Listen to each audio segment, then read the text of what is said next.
지금 베트남 전역이 들끓고 있습니다. 삼성은 착취 기업이다. 당장 꺼져라. 병원과 학교까지 지어주고 GDP의 20%를 쥐고 있던 삼성. 그런 삼성이 배신당하는 건 단 하루면 충분했습니다. 하지만 진짜 재앙은 따로 있었습니다. 파업은 함정이었고 우리는 이용당했다. 과연 누가 베트남을 팔아넘겼을까요? 120시간의 배신과 음모, 그 충격 실화가 지금 공개됩니다. 새벽 5시 확성기에서 터져나온 구호에 잠에서 깼습니다.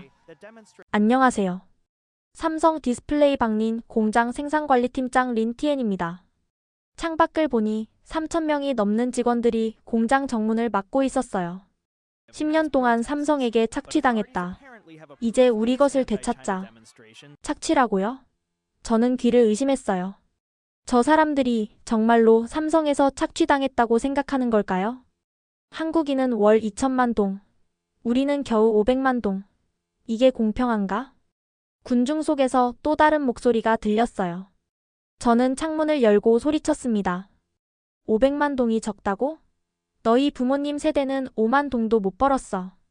하지만 제 목소리는 함성에 묻혔어요. 시위를 주도하는 사람이 보였습니다.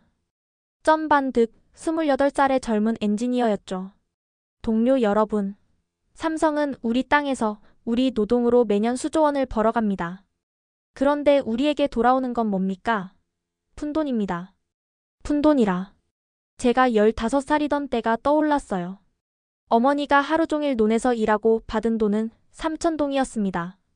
한국 돈으로 200원이었죠. 그날도 비가 왔어요. 우리 집 지붕은 여기저기 구멍이 나 있었고 빗물이 폭포처럼 쏟아졌습니다. 엄마 배고파요. 막내 동생이 울먹였지만 집에는 쌀 한 톨 없었어요. 어머니는 빗물에 젖은 고구마 줄기를 삶아주셨죠. 그게 그날 우리 가족의 유일한 끼니였습니다. 리나, 공부는 포기하자. 너가 하노이에 가서 일하면. 안 돼요, 엄마. 저는 꼭 대학에 가고 싶어요. 그때는 정말 막막했어요. 대학은커녕 내일 먹을 것도 없었으니까요. 그런데 기적이 일어났습니다. 마을 주민 여러분, 특보입니다. 삼성이 우리 지역에 공장을 짓습니다. 이장님이 마을 회관에서 외치던 그 목소리가 아직도 생생해요. 투자 규모 30억 달러, 일자리 10,000개. 숫자가 너무 커서 실감이 안 났죠. 더 놀라운 건 장학생 선발 소식이었어요. 매년 100명, 전액 지원에 취업 보장까지. 월 150만 동의 생활비는 우리 가족 6개월 생활비였습니다. 저는 미친 듯이 공부했어요. 새벽 3시에 일어나 촛불 켜고 책을 읽었죠. 손가락이 얼어서 펜을 잡기 힘들어도 배고파서 어지러워도 참았어요. 면접날 한국인 면접관이 물었습니다. 왜 삼성에서 일하고 싶습니까? 제 가족과 마을을 가난에서 구하고 싶습니다. 그리고 받은 은혜를 꼭 갚고 싶습니다. 합격 소식을 들었을 때 온 마을이 잔치를 벌였어요. 우리 마을 최초의 삼성 장학생이었거든요. 대학 졸업 후 삼성에 입사했고 첫 월급은 300만 동이었습니다. 어머니께 봉투를 드렸을 때 어머니는 봉투를 열어보지도 못하고 한참을 우셨어요. 이게 정말 우리 돈이니? 그 300만 동으로 우리 가족의 삶이 바뀌었습니다.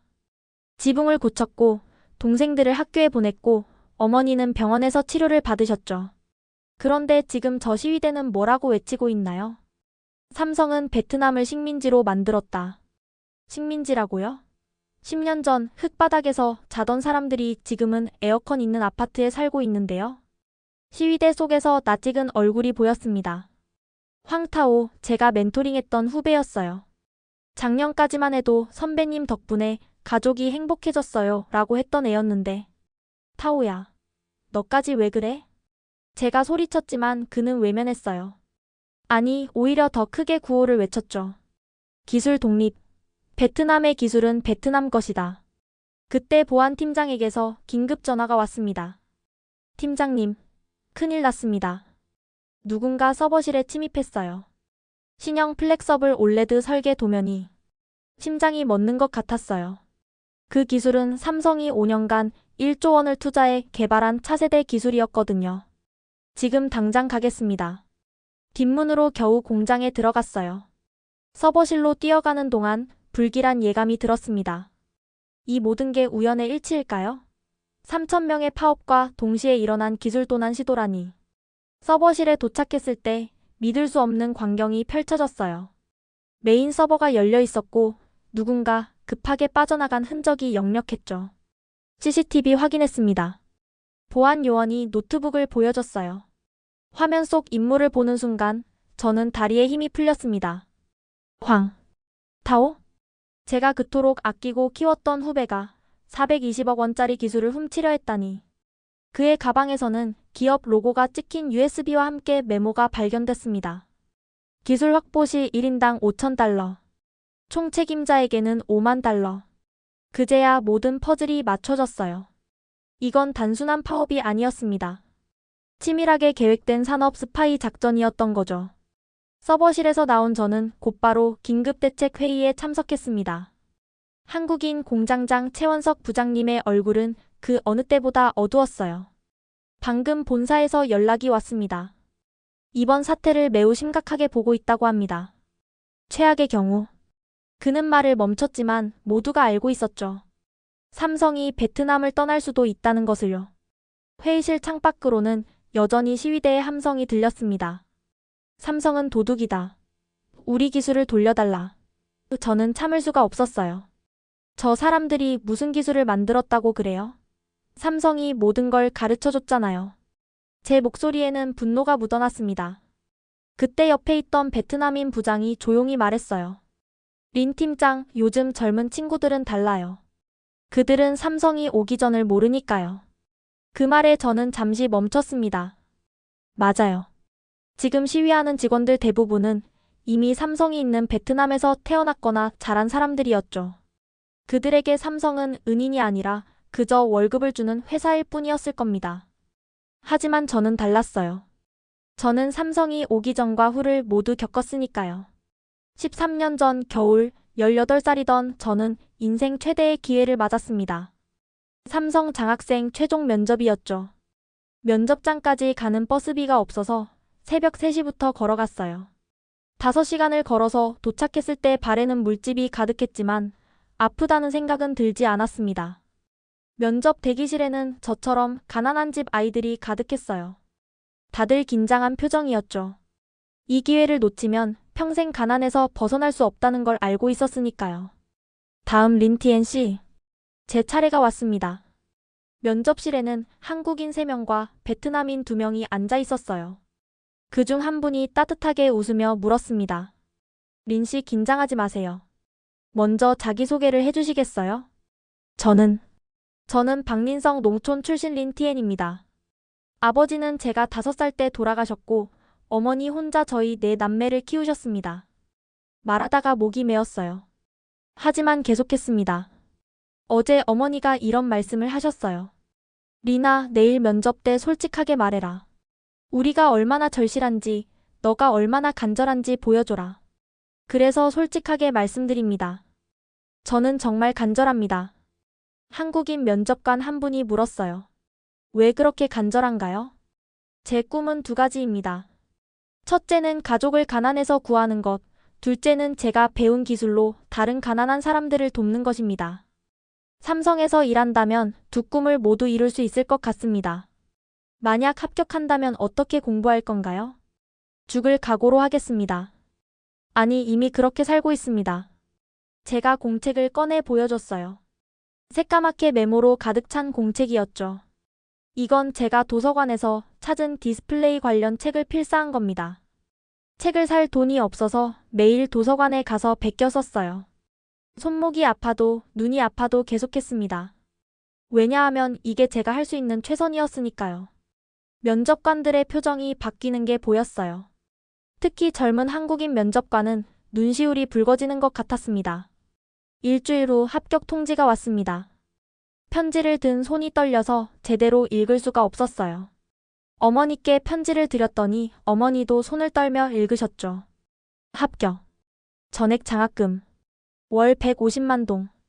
어머니는 그 자리에 주저앉아 우셨습니다. 동생들도 따라 울었고 저도 울었어요. 기쁨의 눈물이었죠. 대학 생활은 쉽지 않았습니다. 다른 학생들은 이미 컴퓨터를 잘 다뤘지만 저는 대학에 와서 처음 컴퓨터를 만져봤거든요. 첫 학기 성적은 바닥이었어요. 그때 한국인 교수님이 저를 부르셨습니다. 김상호 교수님이었죠. 린 많이 힘들지? 죄송합니다, 교수님. 더 열심히 하겠습니다. 아니야, 사과할 필요 없어. 나도 내 나이 때 가난했거든. 그래서 내 마음을 알아. 교수님은 자신의 낡은 노트북을 제게 주셨어요. 이거 가져가. 내가 10년 동안 쓴 거라 느리지만 공부하는 데는 충분할 거야. 교수님, 이런 귀한 걸? 귀하긴 뭐가 귀해. 나한테는 너가 더 귀하다. 넌 꼭 성공해야 해. 그래야 너처럼 가난한 아이들에게 희망이 되잖아. 그날 밤 저는 그 노트북을 껴안고 울었습니다. 그리고 다짐했죠. 이 은혜를 꼭 갚겠다고. 4년 동안 정말 죽을 만큼 공부했어요. 하루에 4시간만 자고 나머지는 공부와 실습에 매달렸죠. 한국어도 열심히 배웠습니다. 한국 드라마를 보며 따라하고 한국 뉴스를 들으며 발음을 교정했어요. 졸업할 때 저는 수석이었습니다. 삼성 디스플레이 인사팀에서 역대 장학생 중 최고라는 평가를 받았죠. 입사 첫날을 잊을 수 없어요.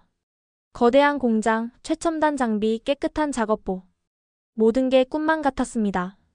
저와 함께 입사한 동기가 100명이었는데 그중 80명이 저처럼 가난한 집 출신이었어요. 첫 월급날 계좌에 찍힌 300만 동을 보고 믿을 수가 없었어요. 은행 직원에게 3번이나 확인했죠. 정말 제 돈이 맞나요? 집에 가서 어머니께 통장을 보여드렸어요. 어머니는 통장을 보고 또 우셨습니다. 리나, 이제 동생들도 학교에 보낼 수 있겠구나. 이제 겨울에 따뜻하게 지낼 수 있겠구나. 그날로 우리 가족의 삶이 바뀌었습니다. 낡은 집을 수리했고, 동생들은 학원에 다니기 시작했고, 어머니는 처음으로 병원에서 건강검진을 받으셨죠. 1년 후, 저는 우수사원으로 선발되어 한국 본사 연수를 가게 됐습니다. 비행기를 처음 타는 거였어요. 이륙하는 순간 무서우면서도 가슴이 벅찼습니다. 서울에 도착해서 본 삼성 본사는 충격 그 자체였어요. 어마어마한 규모의 연구소, 최첨단 장비들, 그리고 무엇보다 직원들의 전문성이 놀라웠죠. 린 씨, 이게 차세대 플렉서블 올레드예요. 한국인 선배가 보여준 시제품을 보고 입이 떡 벌어졌습니다. 종이처럼 얇고 구부러지는 디스플레이라니. 이 기술을 개발하는데 5년이 걸렸어요. 투자비만 1조 원이 넘죠. 1조 원. 상상도 할 수 없는 금액이었어요. 그런데 그 선배가 덧붙인 말이 더 인상적이었습니다. 하지만 돈보다 중요한 건 사람이에요. 이 기술은 수천 명의 엔지니어가 밤낮 없이 노력한 결과거든요. 린 씨도 언젠가 이런 기술 개발에 참여하게 될 거예요. 한국에서의 3개월은 제 인생의 전환점이었습니다. 기술뿐만 아니라 일하는 자세, 책임감, 그리고 무엇보다 감사하는 마음을 배웠죠. 베트남으로 돌아온 후 저는 더욱 열심히 일했습니다. 그리고 5년 만에 최연소 팀장이 됐어요. 제 밑에는 50명의 직원이 있었는데 저는 그들 모두에게 제가 받은 것을 나누려고 노력했습니다. 특히 기억나는 건 황타오였어요. 저처럼 가난한 농촌 출신이었죠. 면접 때 떨리는 목소리로 가족을 위해 일하고 싶다고 했던 게 제 옛날 모습 같아서 뽑았어요. 그런 타오가 420억 원짜리 기술을 훔치려 했다니. 아직도 믿기지 않았습니다. 회의가 끝난 후 저는 사무실로 돌아왔습니다. 책상 위에는 10년간 모은 사진들이 있었어요. 입사 동기들과 찍은 사진, 첫 프로젝트 성공 기념 사진, 그리고 한국 연수 때 찍은 사진들. 그때는 모두가 행복했어요. 삼성에서 일한다는 자부심으로 가득했죠. 그런데 언제부터 이렇게 변한 걸까요? 돌이켜보면 2년 전부터 조짐이 있었습니다. 젊은 직원들 사이에서 이상한 말들이 돌기 시작했죠. 우리가 만든 패널이 아이폰에 들어가는데 왜 우리는 아이폰을 못 사요? 처음 이 말을 들었을 때는 그냥 농담인 줄 알았어요. 하지만 점점 심각해졌습니다. 어느 날 구내식당에서 점심을 먹고 있는데 젊은 직원들의 대화가 들렸어요. 어제 유튜브 봤어? 한국 삼성 직원들 연봉이 1억 원이 넘는데. 헐, 진짜? 우리는 겨우 1,500만 동인데. 그래서 내가 뭘 했어? 우리가 호구라고. 저는 참지 못하고 끼어들었습니다. 잠깐, 그 비교는 공정하지 않아. 한국과 베트남의 물가 차이를 생각해봐. 그리고 1,500만 동이면 베트남에서는 상위 10% 소득이야. 하지만 그들의 반응은 차가웠어요. 팀장님은 기득권이니까 그렇게 말하시죠. 저희 같은 막내들은 언제까지 이렇게 살아야 해요? 기득권이라. 10년 전 맨발로 학교에 다니던 제가 기득권이 됐다니 아이러니했습니다. 그 무렵 이상한 인물이 우리 공장에 나타났습니다. 점 반득 하노이 공대 출신의 엔지니어였죠. 실력은 뛰어났지만 뭔가 다른 목적이 있는 것 같았어요. 반득은 젊은 직원들에게 빠르게 영향력을 키웠습니다.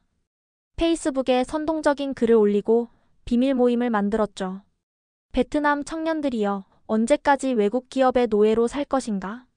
우리의 땀과 노력으로 그들만 부자가 된다. 이제는 우리도 주인이 될 때다. 처음에는 그냥 혈기왕성한 청년인 줄 알았어요. 하지만 시간이 지날수록 그의 의도가 분명해졌습니다.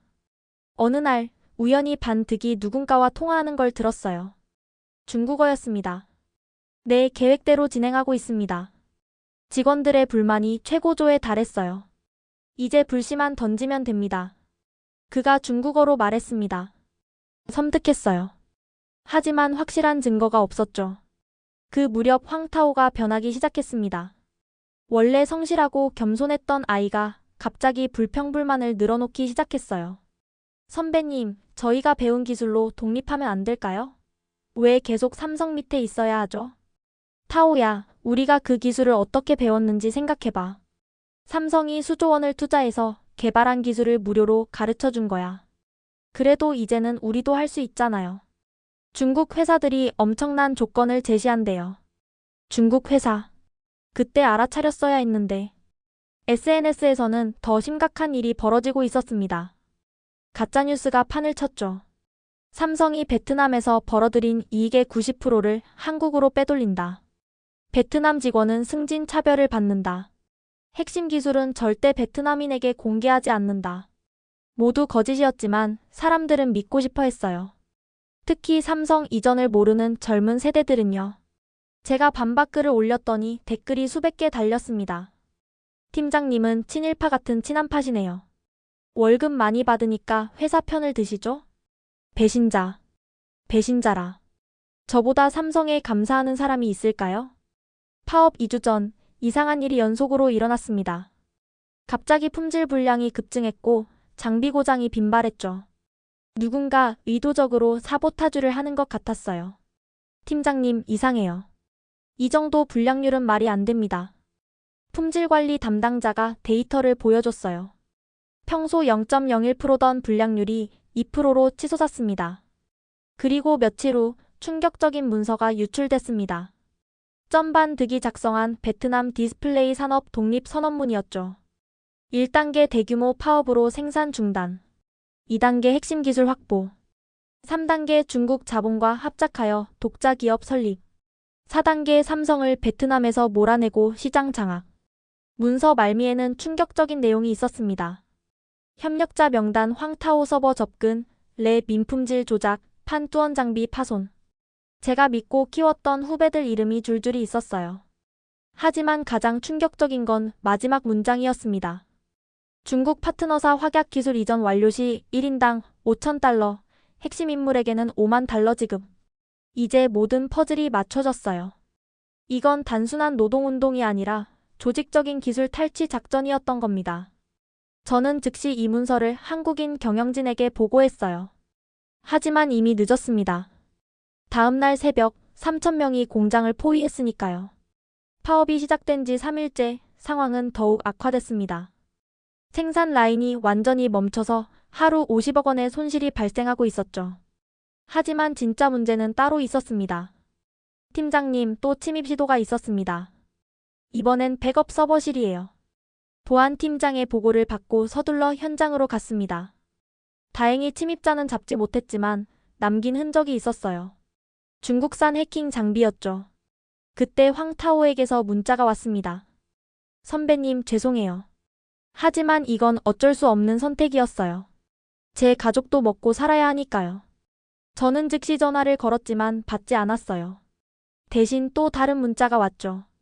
오늘 밤 11시 북쪽 창고에서 큰일이 벌어질 거예요. 막고 싶으면 혼자 오세요. 함정일 수도 있었지만 가지 않을 수 없었습니다. 기술 유출을 막아야 했으니까요. 밤 10시 30분 저는 조심스럽게 북쪽 창고로 향했습니다. 창고는 깜깜했고 불길한 정적만 흘렀어요. 왔네요, 선배님. 어둠 속에서 황타오가 나타났습니다. 그의 뒤에는 낯선 사람들이 서 있었어요. 타오야, 아직 늦지 않았어. 지금이라도 그만둬. 늦었어요. 이미 계약금을 받았거든요. 계약금? 너 정말로. 2만 달러요. 제 10년치 월급이에요. 이 돈이면 부모님 병원비도 낼 수 있고 동생도 대학에 보낼 수 있어요. 순간 할 말을 잃었습니다. 저도 가족을 위해 필사적이었던 시절이 있었으니까요. 하지만 타오야, 이건 범죄야. 너도 알잖아. 범죄요? 삼성이 우리한테 한 게 범죄 아닌가요? 베트남에서 번 돈으로 한국만 부자 되고. 그게 아니야. 삼성은 우리에게 기술을 가르쳐줬고 일자리를 만들어줬어. 그때 낯선 목소리가 들렸습니다. 중국 억양이 섞인 베트남어였어요. 그만하시죠. 시간이 없으니까요. 그림자 속에서 한 여자가 걸어 나왔습니다. 황리엔, 아니 그녀의 진짜 이름은 따로 있었겠죠. 자기소개를 하죠. 전 중국 BOE 디스플레이의 기술 담당 리메이입니다. 3년 전부터 이 작전을 준비했어요.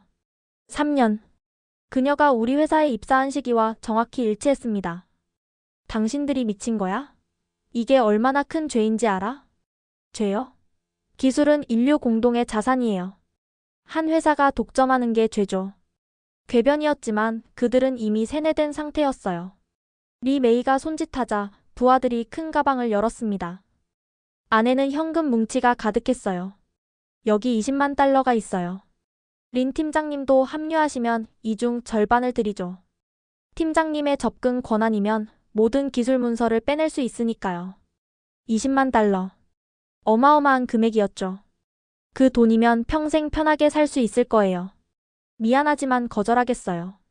전 제 양심을 팔 수 없으니까요. 리 메이의 표정이 차갑게 변했습니다. 아쉽네요. 그럼 다른 방법을 써야겠군요.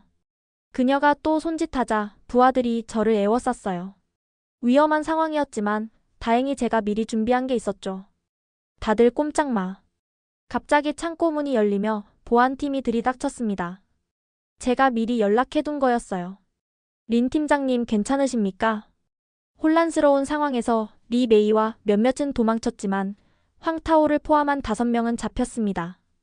압수한 가방에서는 현금 외에도 충격적인 것들이 나왔어요. USB 수십 개, 해킹 장비, 그리고 무엇보다 기술 문서 목록이었죠. 플렉서블 올레드 공정 매뉴얼, 차세대 올레드 소재 배합 비율, 양산 수율 향상 노하우. 이 기술들의 가치를 합치면 최소 420억 원이었습니다. 5년간 수천 명이 밤낮 없이 개발한 결과물이었죠. 다음 날 아침 이 사건은 베트남 전체를 뒤흔들었습니다. 주요 언론들이 톱뉴스로 다뤘죠. 중국 기업의 조직적 기술 탈취 시도 적발. 배신자들의 끝 구속수감. 삼성 기술 유출 막은 베트남인 팀장. 하지만 점반 득과 그의 추종자들은 다르게 해석했습니다. 린티에는 매국노다. 베트남의 기술 독립을 막은 배신자. 친한파를 처단하라. 파업 현장은 더욱 격해졌어요. 일부 과격한 시위자들이 화염병을 던지기 시작했죠. 그때 본사에서 연락이 왔습니다. 삼성전자 부회장이 직접 전화를 한 거예요. 린 팀장님, 기술을 지켜주셔서 감사합니다. 하지만 상황이 너무 악화됐어요. 이제 어려운 결정을 내려야 할 것 같습니다. 어려운 결정. 그게 무엇을 의미하는지 알고 있었습니다. 부회장님, 한 번만 더 기회를 주세요. 제가 직원들을 설득해 보겠습니다. 3일 드리겠습니다. 그 안에 사태가 진정되지 않으면. 전화가 끊긴 후 저는 망연자실했어요. 3일 안에 3,000명을 설득한다는 게 가능할까요? 하지만 포기할 수 없었습니다. 삼성이 떠나면 우리 지역은 다시 가난으로 돌아갈 테니까요. 저는 먼저 온건한 직원들을 찾아다녔어요. 다행히 모든 직원이 과격한 건 아니었죠. 팀장님 말씀이 맞아요.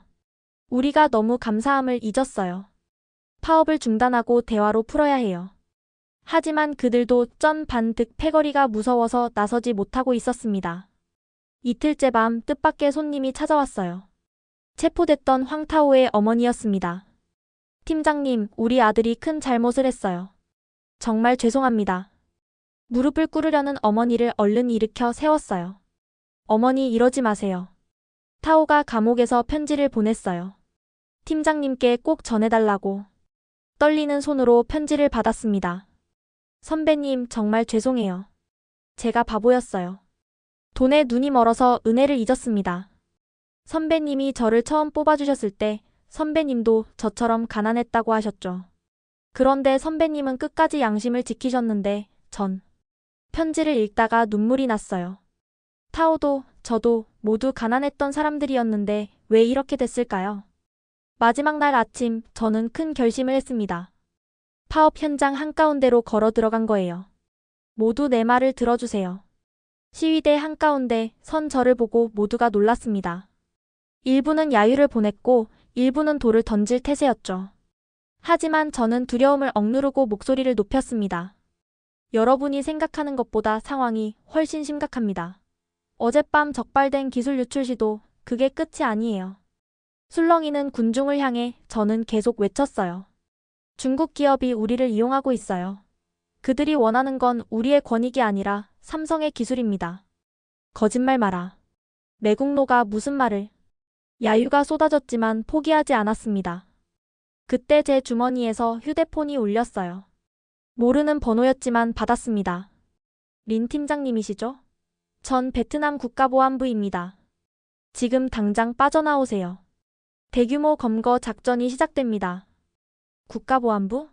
전화를 끊고 주변을 보니 검은 차량들이 공장을 포위하고 있었어요. 모두 자리에서 물러나세요. 저항하면 체포합니다. 순식간에 아수라장이 됐습니다. 경찰 특공대가 진입하며 주동자들을 체포하기 시작했죠. 점반 득도 그중 하나였습니다. 이게 민주주의냐? 노동자의 권리를 탄압하는 거냐?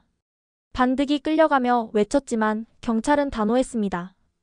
당신은 노동운동가가 아니라 산업 스파이입니다. 증거는 충분해요. 혼란 속에서 저는 공장 사무실로 대피했습니다. 그곳에는 한국 본사에서 급히 파견된 전무님이 와 있었어요. 린 팀장, 정부가 개입했네요. 이제 우리가 결정을 내려야 합니다. 전무님, 조금만 더. 이미 늦었어요. 본사 회장님께서 베트남 사업 전면 재검토를 지시하셨습니다. 그 순간 제 가슴이 무너져 내렸습니다. 10년간 쌓아온 모든 게 하루아침에 무너지는 거예요. 밖에서는 체포 작전이 계속됐습니다. 놀랍게도 체포자 명단에는 우리가 모르던 이름들도 많았어요. 정부가 그동안 잠입해 있던 중국 스파이들을 일망타진한 것 같았죠. 그날 저녁 베트남 총리가 긴급 대국민 담화를 발표했습니다. 국민 여러분, 오늘 우리는 국가 경제를 위협하는 중대한 음모를 적발했습니다. 일부 세력이 외국의 사주를 받아 우리의 소중한 파트너를 공격했습니다.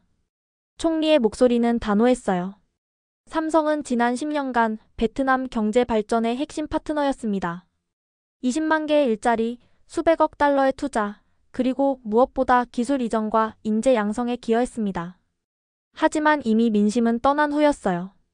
SNS에는 정부를 비난하는 글이 쏟아졌죠. 독재 정부, 기업의 개가 된 총리, 베트남의 주권을 팔아먹었다. 다음 날 더 충격적인 뉴스가 터졌습니다. 체포된 점반 득의 집에서 엄청난 증거가 나온 거예요. 중국 BOE 디스플레이와 주고받은 이메일 수백 통, 계좌에 입금된 10만 달러, 그리고 충격적인 문서들이었죠. 베트남 디스플레이 산업 장악 3개년 계획. 1단계 삼성 내부 불만 조성 및 파업 유도. 2단계 핵심 기술 탈취. 3단계 삼성 철수 유도. 4단계 BOE 베트남 공장 설립. 5단계 베트남 시장 독점. 더 놀라운 건 이 계획이 3년 전부터 시작됐다는 거였어요. 황 리엔이 우리 회사에 들어온 시점과 정확히 일치했죠. 그런데 문서 말미에 있는 내용이 가장 충격적이었습니다. 성공 시 베트남 담당자들에게 총 500만 달러 지급. 단, 삼성 완전 철수 후 6개월 내 BOE 입사 조건. 결국 모든 게 거짓이었어요. 그들은 베트남을 위한 게 아니라 자신들의 이익을 위해 움직였던 거죠. 이 뉴스가 나가자 여론이 조금씩 바뀌기 시작했습니다. 우리가 속았구나. 중국의 농간이었어? 삼성아, 미안해. 하지만 삼성 본사의 입장은 단호했습니다. 이미 신뢰가 깨진 곳에서 사업을 계속할 수 없다는 거였죠. 그때 뜻밖의 사람이 저를 찾아왔습니다. 박민성 주지사였어요. 린 팀장님, 도와주세요. 삼성이 떠나면 우리 지역은 끝입니다. 저도 맡고 싶지만 이미 본사 결정이. 아직 기회가 있어요. 3일 후 삼성 경영진이 베트남에 옵니다. 마지막 협상을 위해서요. 3일. 마지막 기회였습니다. 저는 주지사와 함께 계획을 세웠어요. 먼저 시민들의 마음을 돌려야 했죠. 다음 날 박린 시민광장에서 특별한 행사가 열렸습니다. 삼성과 함께한 10년 감사합니다. 라는 제목이었죠. 무대에는 삼성 덕분에 인생이 바뀐 사람들이 올라왔어요. 저는 삼성 장학금으로 대학을 졸업했습니다. 삼성에서 일하며 집을 샀어요. 제 아이들이 좋은 교육을 받을 수 있었습니다. 하나둘 증언이 이어지자 광장에 모인 시민들의 표정이 변하기 시작했어요. 특히 한 할머니의 증언이 감동적이었습니다. 10년 전 우리 마을엔 전기도 없었어요. 삼성이 온 후 도로가 생기고 병원이 생기고 학교가 좋아졌죠. 내 손자는 이제 엔지니어가 됐어요. 이게 다 누구 덕분인가요? 할머니의 눈물에 많은 사람이 같이 울었습니다. 그때 무대에 특별한 손님이 올라왔어요. 감옥에서 보석으로 나온 황타오였습니다. 여러분, 저는 큰 죄를 지었습니다. 돈에 눈이 멀어 은인을 배신했어요. 지금도 후회하고 있습니다. 타오는 무릎을 꿇었어요. 삼성 여러분, 정말 죄송합니다. 그리고 베트남 국민 여러분, 제발 제 같은 바보가 되지 마세요. 우리가 가진 걸 소중히 여기세요. 광장은 숙연해졌습니다. 그리고 누군가 박수를 치기 시작했어요. 곧 우레와 같은 박수가 터져나왔죠. 그 모습을 지켜보던 저는 희망을 느꼈습니다. 아직 늦지 않았을지도 모른다고. 이틀 후 놀라운 일이 벌어졌어요. 시민들이 자발적으로 삼성 공장 앞에 모이기 시작한 거예요. 삼성 떠나지 마세요. 우리가 잘못했어요. 한 번만 용서해주세요. 수만 명이 모였습니다. 그들은 촛불을 들고 평화롭게 호소했죠. 일부는 사죄의 편지를 들고 있었고 일부는 고맙습니다. 삼성이라고 쓴 플래카드를 들었어요.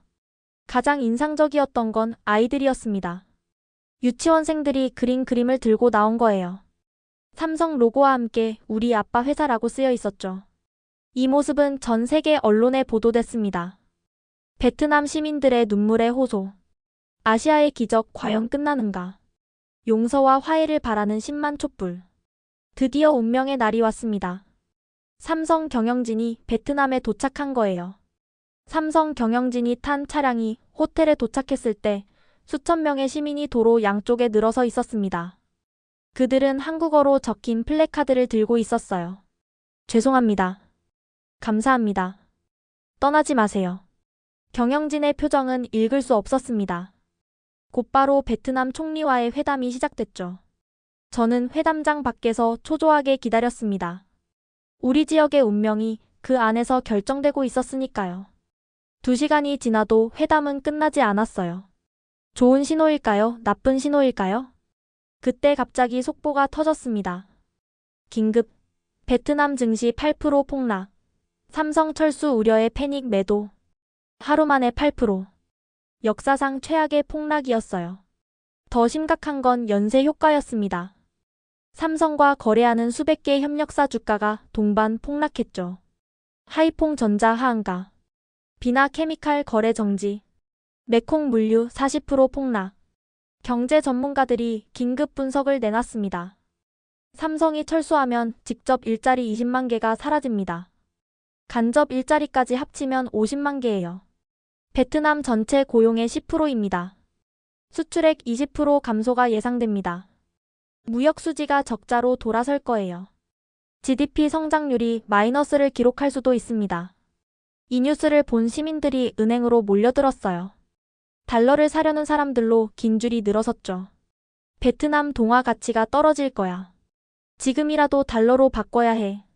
중앙은행이 긴급 개입했지만 역부족이었습니다. 환율이 치솟기 시작했어요. 부동산 시장도 얼어붙었습니다.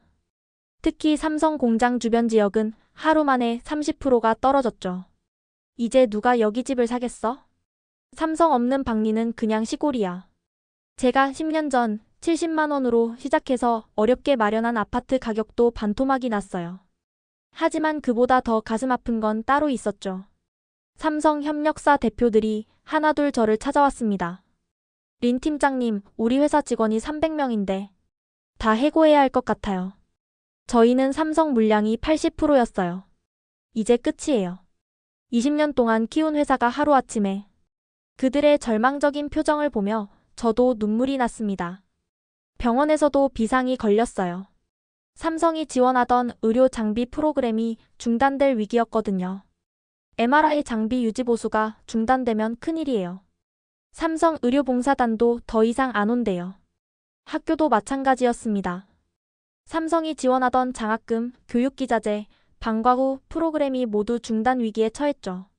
그런 와중에 더 충격적인 소식이 들렸습니다. 중국 BOE가 베트남 정부에 접촉했다는 거예요. 삼성이 떠나면 우리가 그 자리를 채우겠습니다. 단 몇 가지 조건이 있습니다. 중국의 조건은 노골적이었어요. 베트남 정부가 51% 지분 포기. 핵심 기술 결정권은 중국 본사. 베트남인은 단순 생산직만 채용. 기술 교육 프로그램 없음. 삼성과는 정반대였죠. 삼성은 기술을 가르쳐주고 현지인을 관리자로 키웠는데 이 소식이 알려지자 시민들 사이에서 또 다른 움직임이 시작됐어요. 중국 기업은 안 돼. 우리를 진짜 노예로 만들 거야. 삼성이 최고였어. 아이러니하게도 위기 상황에서 사람들은 진실을 깨닫기 시작했죠. 3시간째 드디어 회담장 문이 열렸습니다. 먼저 나온 건 총리였어요. 표정이 어두웠죠. 뒤이어 삼성 경영진이 나왔는데 역시 무표정이었습니다. 공식 발표는 없었지만 분위기로 알 수 있었어요. 협상이 결렬됐구나. 그날 밤 베트남 전역이 충격에 빠졌습니다. 뉴스 앵커들도 울먹이며 방송했죠. 삼성전자가 베트남 사업 재검토에 들어갔습니다. 구체적인 결정은 2주 내 발표될 예정입니다. 2주. 사실상 사형 선고나 다름없었어요. 다음 날부터 엑소더스가 시작됐습니다. 한국인 직원들이 짐을 싸기 시작했죠. 린 팀장 그동안 고마웠어요. 우리도 떠나고 싶지 않아요. 하지만 10년 동안 함께 일한 동료들이 하나둘 떠나는 걸 보는 건 정말 고통스러웠습니다. 더 가슴 아픈 건 현지 직원들이었어요. 팀장님, 저희는 이제 어떻게 되는 거예요? 다른 회사도 이렇게 좋을까요? 가족들에게 뭐라고 해야 할지. 저도 대답할 수 없었습니다. 그저 미안해라는 말밖에. 일주일이 지났을 때 상황은 더욱 악화됐어요. 실업자가 급증하기 시작했습니다. 협력사들이 하나둘 문을 닫았거든요. 오늘만 2,000명이 해고됐어요. 내일은 5,000명이 될 거래요. 지역 상권도 초토화됐습니다. 삼성 직원들을 상대로 장사하던 식당, 카페, 상점들이 줄줄이 폐업했죠. 손님이 반의 반으로 줄었어요. 월세도 못 내겠어요. 부동산 폭락은 계속됐습니다. 이제 40%, 50% 떨어진 곳도 있었어요. 빚만 남았어요. 집값보다 대출이 더 많아요. 사회 분위기도 험악해졌습니다. 파업을 주도했던 사람들에 대한 분노가 폭발했죠. 너희 때문이야. 우리 인생을 망쳤어. 쩐반 득의 집에는 돌이 던져졌고 협박 전화가 빗발쳤다고 해요. 그런 와중에 희망적인 소식이 하나 들렸습니다. 베트남 국회가 긴급 소집됐다는 거예요. 안건은 산업기술보호법이었죠.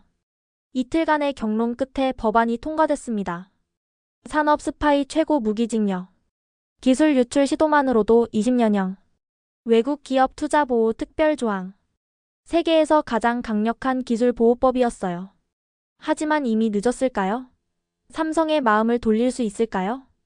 산업기술보호법이 통과된 다음 날, 저는 큰 결심을 했습니다. 베트남 국민 전체에게 진실을 알려야겠다고 생각했어요. 국영방송국 VTV에 연락했더니 즉시 출연을 허락했습니다. 그만큼 상황이 절박했던 거죠. 방송 당일 스튜디오로 가는 길에 어머니에게서 전화가 왔어요. 리나 TV에 나온다며? 조심해라. 요즘 사람들이 너무 흥분해 있어. 걱정 마세요, 엄마. 진실을 말할 거예요. 9시 뉴스 특별 인터뷰. 베트남 전체가 지켜보는 시간이었죠. 오늘은 삼성 디스플레이 생산관리팀장 린티엔 씨를 모셨습니다. 린 팀장님, 먼저 현재 상황을 어떻게 보십니까? 저는 심호흡을 하고 말을 시작했어요. 솔직히 말씀드리겠습니다. 우리가 큰 실수를 했어요.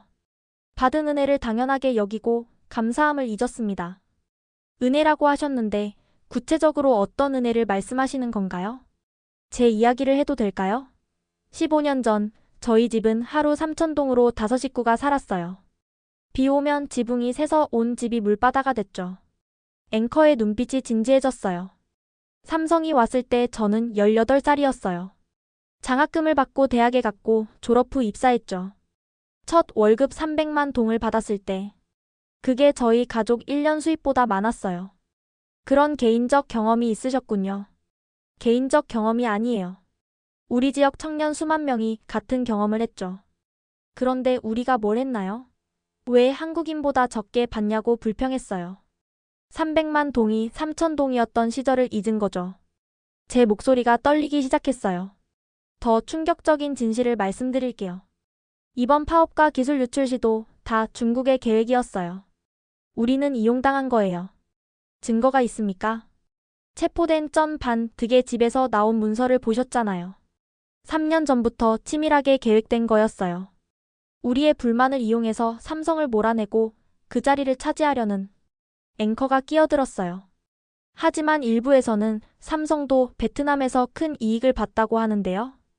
당연하죠. 기업은 이익을 위해 존재하니까요. 하지만 삼성이 가져간 게 100이라면 베트남에 남긴 건 그 이상이에요. 저는 준비한 자료를 보여줬어요.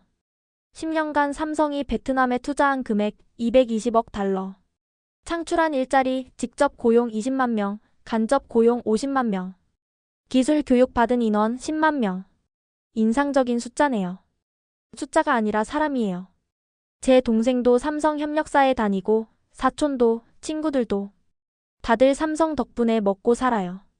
그때 앵커가 날카로운 질문을 했어요. 그래도 임금 격차 문제는 실제로 존재하지 않습니까? 맞아요.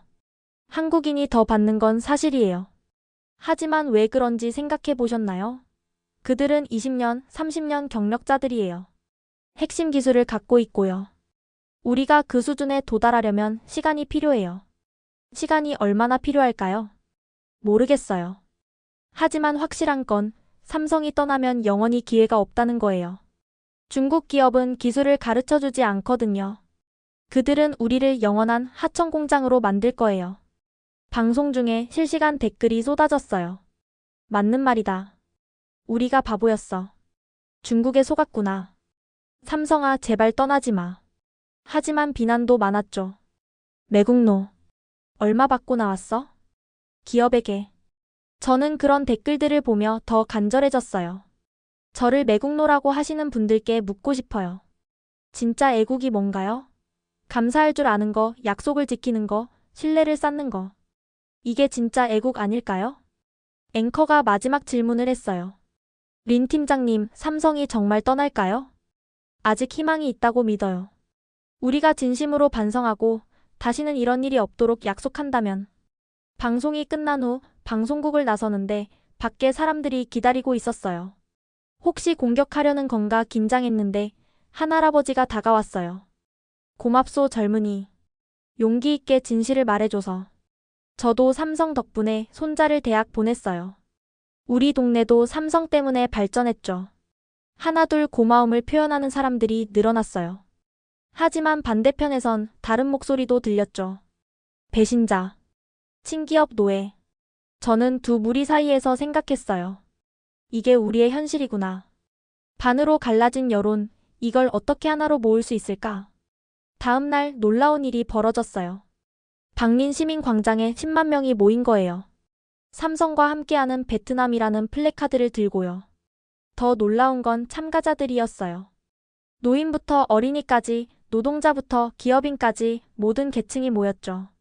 무대에는 다양한 사람들이 올라와 증언했어요. 저는 삼성 협력사 대표입니다. 300명을 고용하고 있어요. 삼성이 떠나면 다 해고해야 해요. 저는 병원장입니다. 삼성이 기증한 MRI로 수천 명을 살렸어요. 저는 교장입니다. 삼성 장학금으로 우리 학교 학생 50명이 대학에 갔어요. 가장 감동적인 건 한 어머니의 증언이었어요. 제 아들이 파업에 참여했어요. 어젯밤 집에 와서 울면서 후회한대요. 좋은 회사를 자기들이 망쳤다고. 그때 무대에 특별한 손님이 올라왔어요. 체포됐다가 보석으로 나온 쩐 반득이었습니다. 광장이 술렁였어요. 야유하는 사람, 돌을 던지려는 사람. 하지만 반득은 무릎을 꿇었어요. 국민 여러분, 죄송합니다. 제가 여러분을 속였어요. 저는 중국으로부터 10만 달러를 받았습니다. 그 돈으로 여러분을 선동했어요. 충격적인 고백이 이어졌죠. 중국은 처음부터 삼성 기술을 노렸어요. 저 같은 바보를 이용해서. 이제 깨달았어요. 우리가 얼마나 큰 걸 이루려 했는지. 반득의 고백은 30분간 이어졌어요. 중국의 치밀한 계획, 자신이 받은 지식, 그리고 후회. 광장은 침묵에 빠졌습니다. 그때 누군가 외쳤어요. 그래도 우리에겐 아직 기회가 있어. 삼성에 사과하자. 진심을 보여주자. 그 순간 10만 명이 한 목소리로 외치기 시작했어요. 삼성, 죄송합니다. 다시 기회를 주세요. 감사합니다, 삼성. 하늘을 울리는 함성이었죠. 누군가 한국 국가를 부르기 시작했어요. 어눌한 발음이었지만 진심이 담겨 있었죠. 동해물과 백두산이. 그들이 한국어로 노래했습니다. 10만 명이 따라 불렀어요. 가사를 모르는 사람도 허밍으로 참여했죠. 이 모습은 전 세계로 생중계됐습니다. 베트남의 눈물겨운 호소. 10만 명의 사과와 감사. 아시아의 기적 과연 지켜질까? 한국 언론도 대대적으로 보도했어요. 베트남 시민들 한국 국가 부르며 호소. 진정성 있는 사과. 삼성 결정 주목. 그날 밤 더 놀라운 일이 벌어졌어요. 베트남 전역에서 촛불 집회가 열린 거예요. 하노이, 호치민, 다낭. 모든 도시에서요. 삼성과 함께. 기술을 지키자. 신뢰를 회복하자. 100만 명이 참여했다고 해요. 특히 젊은이들의 참여가 놀라웠죠. 우리가 속았어요. 이제라도 바로잡아야 해요. 중국의 노예가 되긴 싫어요. 삼성이 진짜 파트너예요. 대학생들은 성명서를 발표했어요. 우리는 묻습니다. 누가 우리에게 기술을 가르쳐줬습니까? 누가 우리에게 기회를 줬습니까? 누가 우리와 함께 성장했습니까? 답은 하나입니다. 삼성입니다. 이런 움직임이 삼성 본사에도 전달됐겠죠. 사흘 후 삼성에서 공식 입장을 발표했어요. 베트남 국민들의 진정성 있는 반성과 사과에 감사드립니다. 최종 결정까지 일주일의 시간을 더 갖겠습니다. 일주일. 마지막 기회였어요. 삼성이 일주일의 시간을 준 다음 날 베트남 총리실에서 연락이 왔습니다. 린 팀장님, 한국으로 가주셔야겠습니다. 삼성 본사와 직접 협상을 하기로 했어요. 저는 그냥 팀장인데요. 아닙니다. 이번 사태의 증인이자 양국을 이해하는 가교 역할을 하실 수 있는 분이 필요해요. 그렇게 저는 정부 대표단의 일원이 되어 서울행 비행기에 올랐습니다. 비행기 안에서 대표단장인 팜 부총리가 말씀하셨어요. 린 팀장, 이번이 마지막 기회야. 실패하면 베트남 경제는 10년 후퇴할 거야. 최선을 다하겠습니다. 근데 한 가지 물어보고 싶은 게 있어. 왜 그렇게 삼성을 위해 노력하는 거지? 저는 잠시 생각하다 대답했어요. 은혜를 아는 게 사람의 도리라고 배웠어요. 그리고 제 아이들이 저처럼 기회를 가질 수 있길 바라거든요. 서울에 도착했을 때는 초겨울이었어요. 차가운 바람이 불었지만 마음은 뜨거웠죠. 삼성 서초 4호. 그 거대한 건물을 올려다보며 긴장이 됐어요. 회의실에는 삼성 경영진이 기다리고 있었습니다. 표정들이 차가웠어요. 어서 오십시오. 시작하겠습니다. 삼성 부회장이 단도직입적으로 말했어요. 솔직히 말씀드리겠습니다. 신뢰가 깨졌어요. 한 번도 아니고 여러 번이요. 부회장님, 정말 죄송합니다. 팜 부총리가 고개를 숙였어요. 죄송하다는 말은 충분히 들었습니다. 이제 구체적인 보장이 필요해요. 그때 제가 손을 들었어요. 제가 말씀드려도 될까요? 다들 놀란 눈으로 저를 봤죠. 일개 팀장이 이런 자리에서 말씀하세요. 부회장이 허락했어요. 저는 10년 전 삼성 장학생이었습니다. 하루 삼천동으로 살던 소녀였죠. 저는 천천히 제 이야기를 시작했어요. 가난했던 시절, 삼성과의 만남, 그리고 변화. 제가 특별해서가 아니에요. 저 같은 사람이 수만 명 있어요. 삼성이 만든 기적의 증인들이죠. 경영진의 표정이 조금씩 부드러워졌어요. 이번 사태는 저희의 큰 잘못이에요. 감사함을 잊고 욕심을 부렸죠. 하지만 저는 준비한 자료를 꺼냈어요. 이걸 보세요. 지난 일주일 동안 베트남에서 일어난 일들이에요. 사진과 동영상이 이어졌죠. 10만 명의 집회, 100만 촛불, 한국 국가를 부르는 시민들. 이게 진심이 아니면 뭐가 진심일까요? 그리고 결정적인 자료를 보여줬어요. 베트남 국회가 통과시킨 산업기술보호법이에요. 세계 최강이죠. 그리고 여기 시민 서명운동 결과예요. 삼성과 영원히 함께하겠다는 서약에 500만 명이 서명했어요. 500만 명. 베트남 인구의 5%가 넘는 숫자였죠. 부회장이 물었어요. 만약 또 이런 일이 생기면? 없을 거예요. 이번 일로 모두가 깨달았으니까요. 진짜 친구가 누구인지, 누가 우리를 이용하려 했는지 보장할 수 있습니까? 그때 팜 부총리가 일어났어요. 제 목숨을 걸고 보장합니다. 다시는 이런 일이 없도록 정부가 책임지겠습니다.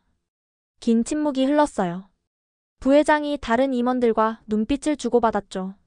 10분 휴식 후 다시 논의하겠습니다. 우리는 밖으로 나왔어요. 그 10분이 10시간처럼 느껴졌죠. 어떻게 될까요? 누군가 물었어요. 기도하는 수밖에. 팜 부총리도 불안해했죠. 저는 창밖을 보며 생각했어요. 만약 실패하면 어떻게 될까? 20만 명의 실직, 경제 붕괴, 그리고 다시 찾아올 가난. 10분 후 다시 회의실로 들어갔어요. 부회장의 표정은 여전히 읽을 수 없었어요. 오랜 논의 끝에 결정했습니다. 심장이 멎는 것 같았어요. 삼성은 베트남에 남겠습니다. 순간 안도의 한숨이 터져나왔어요. 팜 부총리는 눈물을 흘렸죠. 하지만 조건이 있습니다. 무엇이든 듣겠습니다.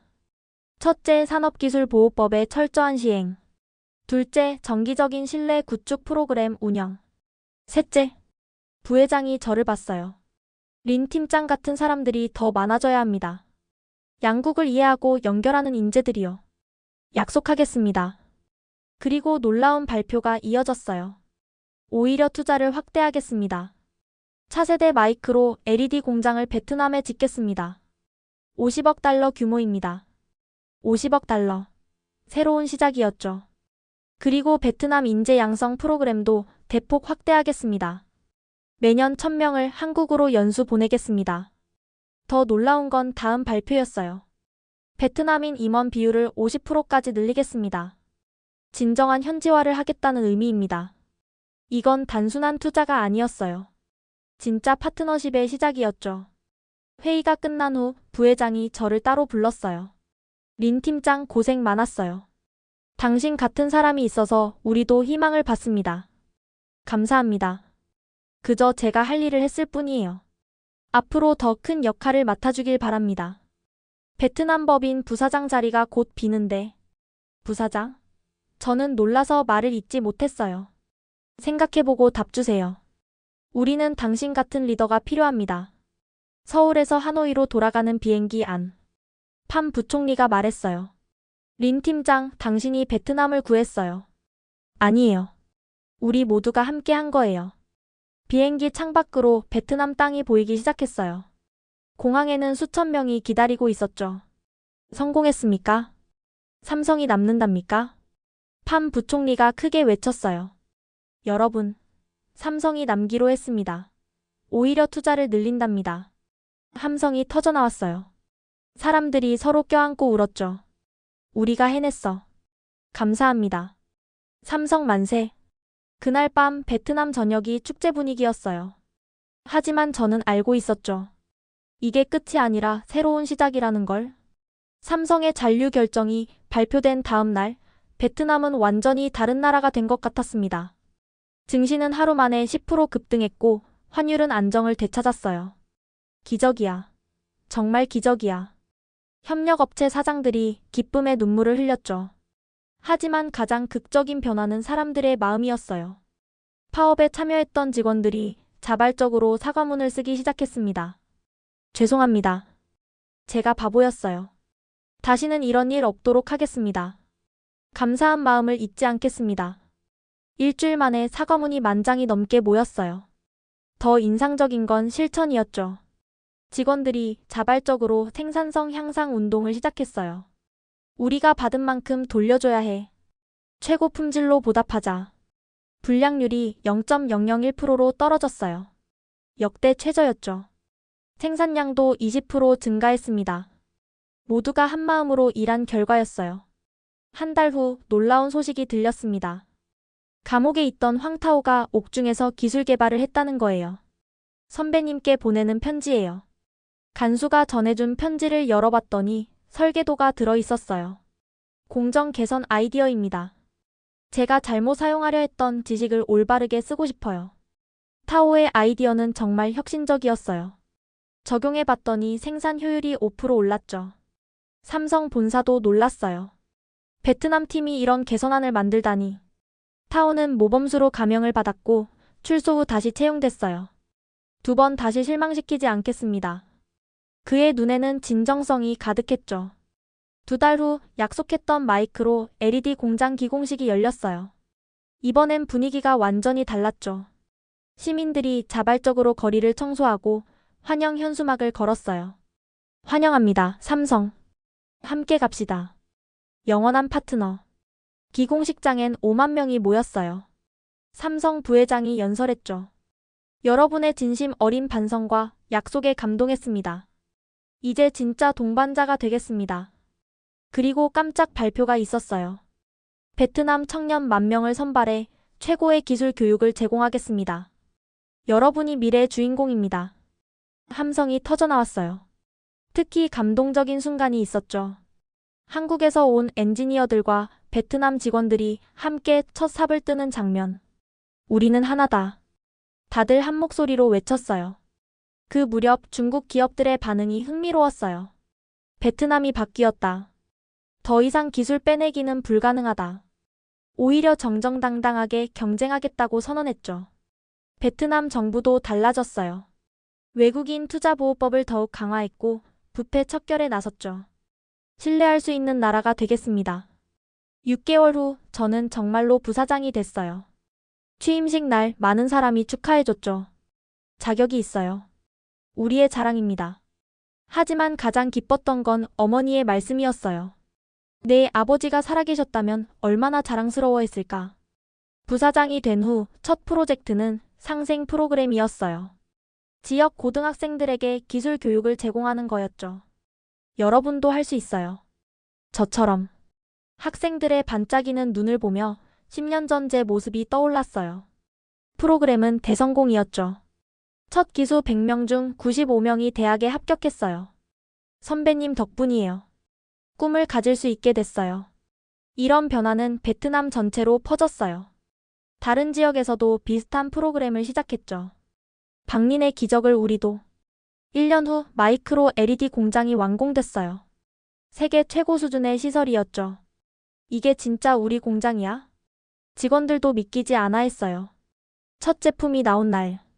품질은 완벽했고 수율은 예상을 뛰어넘었어요. 베트남에서 만든 최고의 디스플레이. 자부심이 대단했죠. 매출도 폭발적으로 늘었어요. 2년 만에 투자금을 회수할 정도였죠. 윈윈이야. 진짜 파트너십이 뭔지 보여줬어. 그 성공에는 특별한 이유가 있었어요. 한국인과 베트남인이 진짜 한 팀이 된 거죠. 언어 교환 프로그램, 문화교류, 가족 초청 행사. 이제 우리는 가족이에요. 3년이 지난 지금. 박린은 아시아 최고의 디스플레이 생산 기지가 됐어요. 다른 한국 기업들도 투자를 늘렸죠. 베트남이 달라졌어요. 신뢰할 수 있는 파트너예요. 일자리는 30만 개로 늘었고 지역 경제는 황금기를 맞았어요. 하지만 가장 큰 변화는 사람들의 의식이었죠. 감사함을 아는 것이 경쟁력이다. 이게 새로운 모토가 됐어요. 매년 감사의 날 행사도 열려요. 시민들이 자발적으로 만든 거죠. 잊지 말자 우리가 어디서 왔는지. 기억하자 누가 우리를 도왔는지. 그리고 놀라운 일이 하나 더. 베트남 청년들이 한국어 공부 열풍이 불었어요. 진짜 소통하고 싶어서요. 기술만이 아니라 마음도 배우고 싶어요. 이제 방린 거리에선 한국어가 자주 들려요. 안녕하세요. 감사합니다. 사랑해요. 정말 아름다운 변화죠. 그로부터 2년이 흐른 지금 저는 방린 기술대학에서 특강을 하고 있습니다. 여러분, 오늘은 특별한 이야기를 들려드릴게요. 감사함이 어떻게 기적을 만드는지에 대한 이야기입니다. 강당에 모인 500명의 학생들. 모두 미래의 엔지니어들이죠. 5년 전 이곳에서 3,000명이 파업을 했어요. 420억 원의 기술이 도난당할 뻔했고 20만 개의 일자리가 사라질 뻔했죠. 학생들이 숨죽여 들었어요. 하지만 우리는 제때 깨달았어요. 진짜 적이 누구인지, 진짜 친구가 누구인지. 그때 한 학생이 손을 들었어요. 교수님, 그런 일이 다시 일어날 수도 있지 않을까요? 좋은 질문이었죠. 그래서 우리가 여기 있는 거예요. 과거를 기억하고 교훈을 전하기 위해서. 저는 최근 통계를 보여줬어요. 현재 베트남 삼성 직원 35만 명. 협력업체 포함 100만 명. 우리나라 수출의 25%를 차지합니다. 그리고 놀라운 사실. 베트남인 임원 비율 55%. 약속보다 높아졌죠. 학생들의 눈이 반짝였어요. 여러분도 그 자리에 갈 수 있어요. 실력과 신뢰만 있다면. 강의가 끝난 후 한 학생이 다가왔어요. 교수님, 저도 교수님처럼 되고 싶어요. 이름이 뭐니? 레 민후안이에요. 농촌 출신이에요. 10년 전 제 모습 같았죠. 후안, 가장 중요한 건 감사하는 마음이야. 그걸 잊지 않으면 반드시 성공할 거야. 캠퍼스를 나서며 주변을 둘러봤어요. 10년 전과는 완전히 다른 풍경이었죠. 최첨단 연구소, 기숙사, 도서관. 모두 삼성과 베트남 정부가 함께 만든 거예요. 그날 저녁 특별한 모임이 있었어요. 방린의 기적 5주년 기념식이었죠. 참석자는 다양했어요. 파업에 참여했다가 반성한 직원들. 기술 유출을 막은 보안팀. 한국에서 온 엔지니어들. 그리고 쩐반 득도 있었어요. 지금은 작은 기술 회사를 운영하고 있죠. 정직하게. 린 선배님, 그때 절 막아주셔서 감사해요. 덕분에 제 인생이 바뀌었어요. 황타오도 왔어요. 이제는 수석 엔지니어가 됐죠. 매일 감사하며 살고 있어요. 두 번째 기회를 주셔서. 가장 감동적인 순간은 시상식이었어요. 감사 시민상을 받은 할머니의 수상 소감. 10년 전 제 손자는 실업자였어요. 지금은 삼성 과장이죠. 이 모든 게 꿈만 같아요. 할머니는 상금 전액을 장학금으로 기부했어요. 받은 만큼 돌려주고 싶어요. 이런 마음이 베트남을 바꾼 거죠. 기념식 마지막엔 영상 메시지가 있었어요. 한국 삼성 본사에서 보낸 거였죠. 베트남은 이제 단순한 생산기지가 아닙니다. 혁신의 중심이고 미래의 파트너입니다. 함께 만든 기적, 함께 만들 미래. 감사합니다, 베트남. 모두가 기립박수를 쳤어요. 그리고 다 함께 부른 노래. 베트남 국가와 한국 국가를 번갈아 불렀죠. 뭉클했어요. 행사가 끝난 후 저는 오랜만에 고향을 찾았어요. 엄마가 여전히 그 집에 살고 계셨죠. 물론 완전히 개조됐지만요. 엄마 왔어요. 우리 자랑스러운 딸. 저녁을 먹으며 옛날 이야기를 했어요. 기억나니? 비 올 때마다 양동이 들고 다니던 거. 그럼. 이제는 상상도 못하지. 정말 많이 변했어요. 마을엔 초고속 인터넷이 깔렸고 아이들은 태블릿으로 공부하고 병원엔 최신 장비가 가득했죠. 이 모든 게 삼성 덕분이야. 엄마가 말했어요. 아니에요. 우리 모두가 함께 만든 거예요. 다음 날 저는 신입사원 연수에 참석했어요. 500명의 새 얼굴들. 희망과 열정이 가득했죠. 여러분은 특별한 세대예요. 기술도 배웠고 교훈도 알고 있죠. 하지만 잊지 마세요. 겸손과 감사가 최고의 경쟁력입니다. 연수생 중에 눈에 띄는 친구가 있었어요. 성함이? 팜득 타인입니다. 중국계 베트남인이에요. 중국계. 예전이라면 의심했겠지만 이제는 달라요. 출신은 중요하지 않아요. 마음이 중요하죠. 환영합니다. 5년 전 그 사건은 우리를 더 강하게 만들었어요. 이제 베트남은 세계가 주목하는 나라가 됐죠. 베트남의 비밀? 감사할 줄 아는 문화. 많은 나라에서 배우러 와요.